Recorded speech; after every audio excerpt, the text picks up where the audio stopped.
Willy Paul faces a multitude of charges, ranging from defilement to cyberbullying and defamation. For over a decade, speculation have gone round regarding the veracity of these allegations, with his longtime rival Bahati and his wife Marua among other accusers.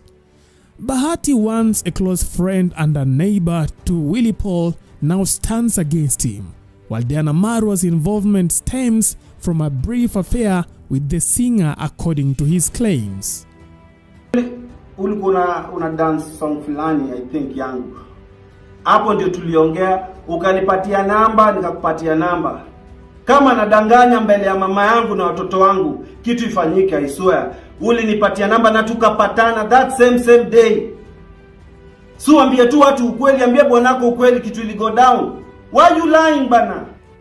Currently, Willy Paul faces the grim prospect of a 10-year prison sentence or hefty fines if convicted. His impending arrest comes at a crucial juncture as he was gearing up for his inaugural international musical tour in Australia, a significant milestone after years of touring solely within East Africa. Tunafaa kusameheana. Hivi sasa juu kama uko tayari kumsamea Willy Paul hivi? Sijaisema sijamsamea ama sijaisema nikasirikia mahali popote. Yeah. Lakini right now maybe mnaweza kutana, maybe muongee ama mnaongea. We meet a lot of time. Na pale kwenye mitandao ya kijamii watu wanaongelea bado ni kama kuna uhasama, sijui. Hao watu ni kina nani? Despite Bahati's public forgiveness towards Willy Paul for his transgressions against Marua, the rift between them remains unhealed. Bahati is determined in ensuring that Willy Paul faces consequences for his actions, aiming to set an example to those who dare to interfere with his family. While such feuds are often associated with the Western entertainment industry, reminiscent of rivalries between rap artists escalating to violence, Bahati and Willy Paul have opted to settle their dispute in court. But the big question is, are there possibilities of these two artists putting their differences aside and working together? Let's find out. Hello, my name is Chief Okuzo from Plug TV. Wilson Opondo, alias Willy Paul, and Bahati Kioko, also known as Bahati, once zealous advocates for gospel music from 2011 to 2016, eventually parted ways with the gospel industry, marking a significant transition in their respective careers. Both originating from the Mathare slums in Nairobi, Kenya, a neighborhood that birthed some of Kenya's established singers like Mr. Seed, Eko Dida, and many others, Willy Paul and Bahati embarked on their musical journeys. Willy Paul initially gained recognition with his song Rabuka, preceding Bahati's entry in the entertainment scene with Siku ya Kwanza, despite Willy Paul's earlier release of Swali, which didn't garner much success. Their music, often categorized as Afro-Bongo at the time, quickly captured the attention of Kenyans. As their fame escalated, comparisons arose.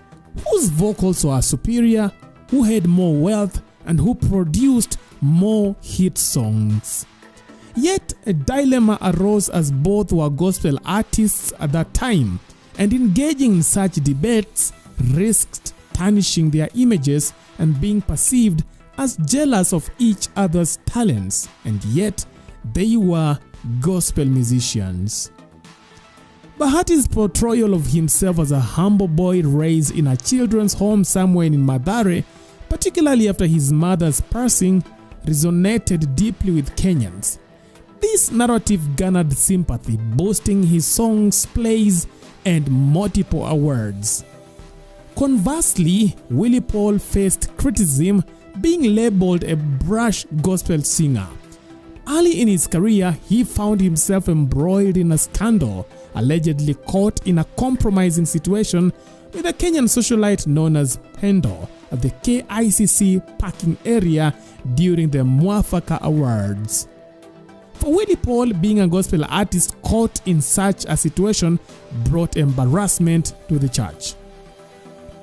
In contrast, Bahati maintained a low profile, steering clear of scandals and consistently delivering hit songs, playing his cards wisely in the industry. By 2014, despite both being gospel singers, Bahati and Willy Paul had already earned the title of musical rivals.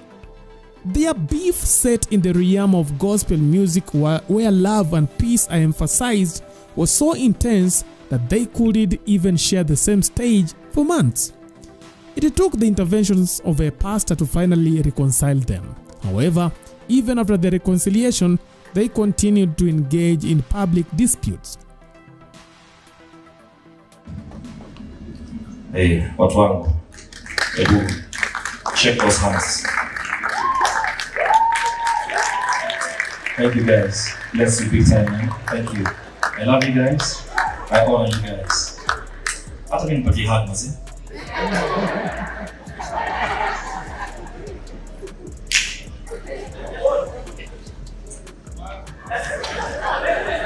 You may go and sit. Oh, you want to say something? Please.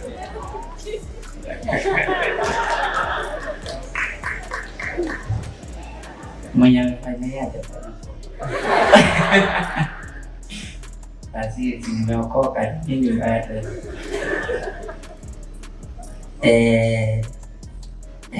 basi amenishika. Ongea kama mimi nitaongea kama wewe.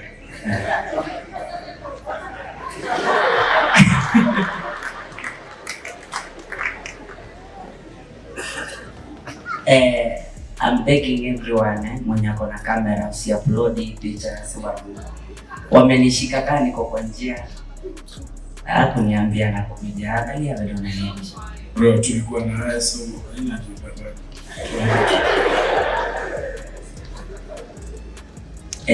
Si ati nakaanga hivi.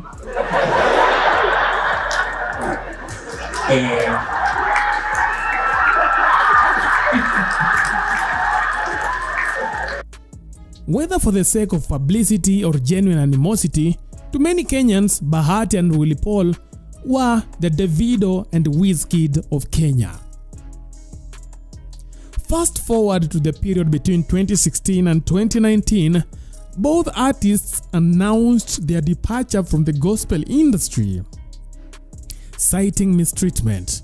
Bahati found himself embroiled in a scandal for the first time, relatively new experience in his music career now that he no longer identified as a gospel artist. Bahati shocked many by revealing he had fathered a child out of wedlock while still a gospel singer. Given the Christian doctrine's stance on premarital sex, this admission sparked widespread criticism and ridicule from netizens. Now, despite contemplating whether to keep the matter private, Bahati ultimately decided to come clean, realizing that maji yakimwagika hayazoleki. Once the damage has been done, you can't do anything to control it, and Bahati went ahead and released some lovely photos with his daughter. Meanwhile, Willy Paul embraced the persona that he had been thrust upon him. Accepting the label of a womanizer, he openly acknowledged his propensity for multiple affairs and declared he had no intentions of marrying as a result. Ni sawa, watu wanasema Pose anapenda madem. Yes, now I've said this before. Yes, napenda madem. Ama niambie, wewe utafurahi ukisikia napenda wanaume? Thank you. Nitaingia kwa ndoa alafu nimetoka venye mimi wenda mashow zangu abroad tuseme. Niko huko, wife ananidanganya ako home. Kumbe yes ako home na maybe ako na msee ama ako kwa msee. Hizo pressure mimi sitaki. Acha tu ikue, kuna Nyango, kuna Njeri, kuna Fatma huko. Huyu akileta kichwa na tania ule akileta kichwa na tania huyu, na tuheshimiane hapo please. So msichana anaingia kwa life yangu isikue kesi. After transitioning from gospel to other genres, these two artists were finally seen together after many years. But we are coming back. Yo, what's up? Male Artist of the Year, Groove Awards. Nitalia mama. Alitaka unadeli inakuwa waza kanunua premium. Hapa watu healthy ndio wawili, mmoja ni mgonjwa, wagonjwa wetu.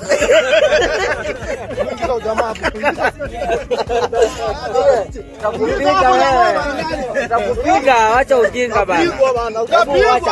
Wacha. Utapigwa bana. Acha bana. Unadhani hapa hii gari hapo ke? Unadai inaipotana tembea. Hii ni ngaka. Inazima anytime.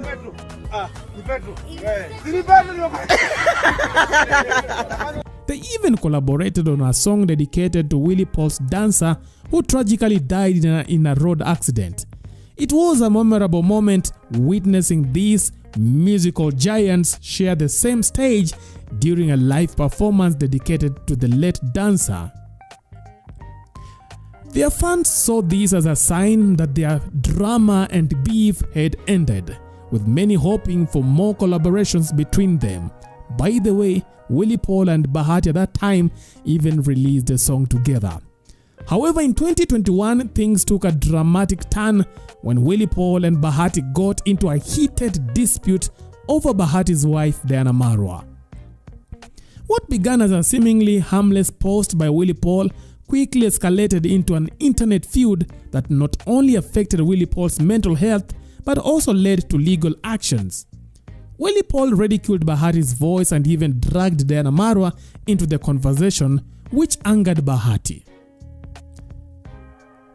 Bwana Diana, are you going to show us some real skills or are you just going to let Diana sing? Diana, help your man. He's losing his vocals while you're just there eating away. Help your man, Willy Paul said. Now, Willy Paul didn't stop with just one hit.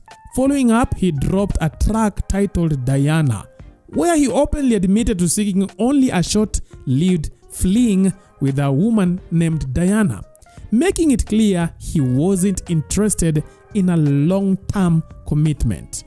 In one verse, Willy Paul sang saying, "Nilitaka niguze nilambe, sikutaka twende far," expressing his intentions. Willy Paul then stirred more controversy with what many perceived as a jab at Bahati and his wife Diana Marua. He taunted the couple, suggesting his music was the antidote to their supposedly inferior tunes. Tired of listening to bad music from that family, the family of Manduru na Maofkis, I know most of you are still traumatized because of that car incident. Don't worry, I got you covered and ready to help. Go listen to the African Experience album on Boomplay Music now, then thank me later. Once again, I am sorry you had to go through all that. My album will heal you, Willy Paul said. In response, Diana Marua issued a statement widely perceived as a direct retort to Willy Paul. Diana implied that Willy Paul's animosity towards her stemmed from the success of her debut song on YouTube.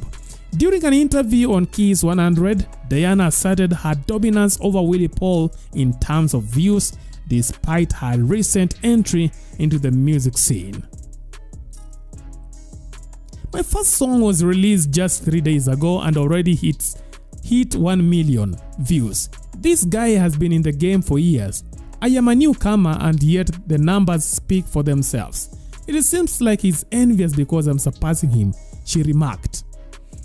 As the online exchanges between Willy Paul and Diana Marua escalated, so did the personal animosity between them. Willy Paul issued a warning to Diana, cautioning her against assuming they were equal. He hinted at financial superiority, suggesting her husband's wealth didn't elevate her status to his level. Diana, unajua mambo yetu. Please be very careful at what you say about me. Just because bwana yako ametoa shilingi 3 akanunua views kama yeye, isikudanganye. hatutishani na hatutawahi toshana. Wewe bishana na Queen P 254. Let's leave it at that. Wewe endelea na comedy yako na mimi nisukume albamu yangu noma. One man, Willy Paul said.